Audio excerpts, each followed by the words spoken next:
Institute level skills and innovation competition 2025 অনুষ্ঠিত হয়েছে Dhaka polytechnic ইনস্টিটিউটে। অ্যাসেট স্কিলস কম্পিটিশন 2025 এর আওতায় অনুষ্ঠিত এই কম্পিটিশনে বিভিন্ন ডিপার্টমেন্টের শিক্ষার্থীরা তাদের তৈরিকৃত ইঞ্জিনিয়ারিং প্রজেক্টসমূহ প্রদর্শন করেন। তন্মধ্যে নির্বাচিত প্রজেক্টগুলোকে প্রথম, দ্বিতীয় ও তৃতীয় পর্যায়ে পুরস্কৃত করা হয়। সারা দেশে একযোগে সকল পলিটেকনিক ইনস্টিটিউটে এই কম্পিটিশন অনুষ্ঠিত হয়। এ সময় শিক্ষার্থীরা তাদের উদ্ভাবনী প্রজেক্টসমূহ উপস্থাপন করেন এবং সেটি বৃহৎ পরিসরে করলে কতটুকু কার্যকর হবে তার বর্ণনাও দেন। অনুষ্ঠানে প্রধান অতিথি হিসেবে উপস্থিত ছিলেন টেকনিক্যাল অ্যান্ড মাদ্রাসা এডুকেশন যুগ্ম সচিব মোহাম্মদ মনিরুজ্জামান ভূঁইয়া।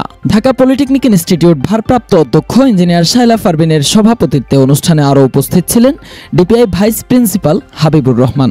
এছাড়াও উপস্থিত ছিলেন ইনস্টিটিউটের বিভিন্ন শিক্ষকবৃন্দ সহ সংশ্লিষ্ট ব্যক্তিবর্গ। অনুষ্ঠান শেষে সাংবাদিকদের এক প্রশ্নে প্রধান অতিথি মনিরুজ্জামান ভূঁইয়া বলেন, শিক্ষার্থীদের এই প্রজেক্টগুলো যেন বাণিজ্যিকভাবে কাজে লাগানো যায় সে বিষয়ে তারা ব্যবস্থা গ্রহণের চেষ্টা চালাচ্ছেন। আমরা ইন্ডাস্ট্রির সাথে লিঙ্কেজ করতে চাচ্ছি এবং আমি বক্তব্য বলেছি যে ইন্ডাস্ট্রিয়ালিস্ট, বিজনেসম্যান বা যারা মানিকম্যান আছে তাদেরকে ক্রিয়েটিভ সম্পৃক্ত করা, তাদের ইন্ডাস্ট্রি কিভাবে আমাদের সাথে কাজে লাগানো যায় তারা এটা দেখবে এবং দেখে এটাকে বাস্তবায়ন করা। এটা হলো আমাদের পদক্ষেপ, আমরা নিচ্ছি এবং আরও নিব।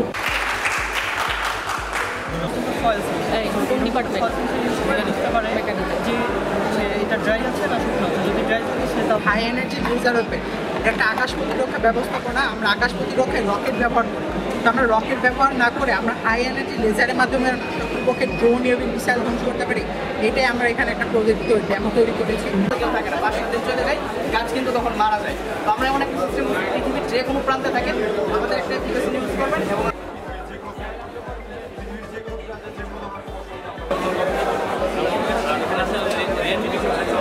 আমাদের প্রজেক্ট আছে, 24টা প্রজেক্ট আছে।